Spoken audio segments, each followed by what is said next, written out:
Obrigada, Sra. Presidente.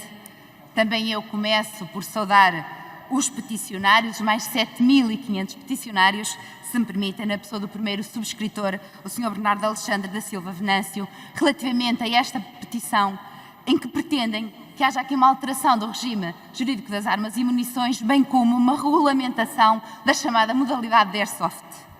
Como sabem, quando a audição, o PSC ainda colocou algumas restrições, algumas questões e até algumas dúvidas àquela que foi a vossa posição. Porque, permitam-me fazer esta à parte, nós não dizemos que sim só porque sim. Gostamos de nos informar, de ler, de consubstanciar as nossas posições devidamente e fizemo-lo.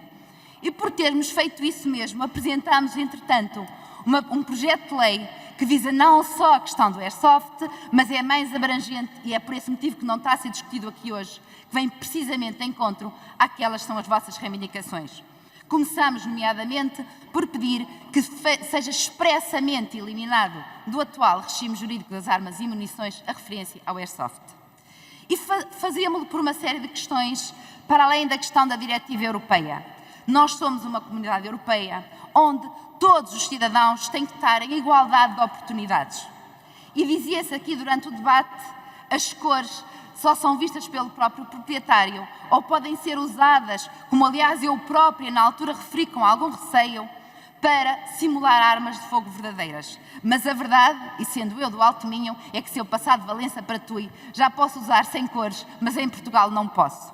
E isso coloca-nos numa situação, especialmente num país como Portugal, que é um país de turismo, é um país que recebe, aliás, que faz aso e que todos os dias diz o quanto recebemos bem e estamos de portas abertas para receber os cidadãos estrangeiros e naturalmente da União Europeia, mas se forem praticantes de Airsoft não estamos, porque eles não podem trazer o seu equipamento. E isso, de facto, não se compreende num país aberto como Portugal e tolerante, que tenhamos aquele que é o regime mais restritivo em matéria de Airsoft de toda a União Europeia. É um regime, e estas pinturas fluorescentes, de facto, só em Portugal. Aliás, a diretiva que aqui foi referida faz uma referência ao de leve a esta excepcionalidade portuguesa, mas não impõe e, pelo contrário, diz que ela não se aplica a armas de fogo. Por maioria de razão, se as armas de Airsoft não são de fogo, não se lhes pode aplicar o regime e também não se lhes pode aplicar a diretiva. Este é o racional que o PSD teve nesta matéria. Os cidadãos da União Europeia têm de ser, de facto, todos iguais. E também os que praticam Airsoft. Porque o Airsoft, aliás, cada vez mais e com uma participação de praticantes cada vez maior, é muitíssimo importante até para as organizações, para fomentar espírito de equipa, de estratégia, de pensamento, de brainstorming e, portanto, temos de olhar para este desporto sem os preconceitos com que olhamos muitas vezes para aquilo que está associado e permitam, entre aspas, a armas de fogo, porque elas não são armas de fogo, embora pareçam, e temos de olhar para eles de forma saudável e salutar, como todas estas matérias devem ser, e o desporto, porque é disso que estamos a falar, é de desporto.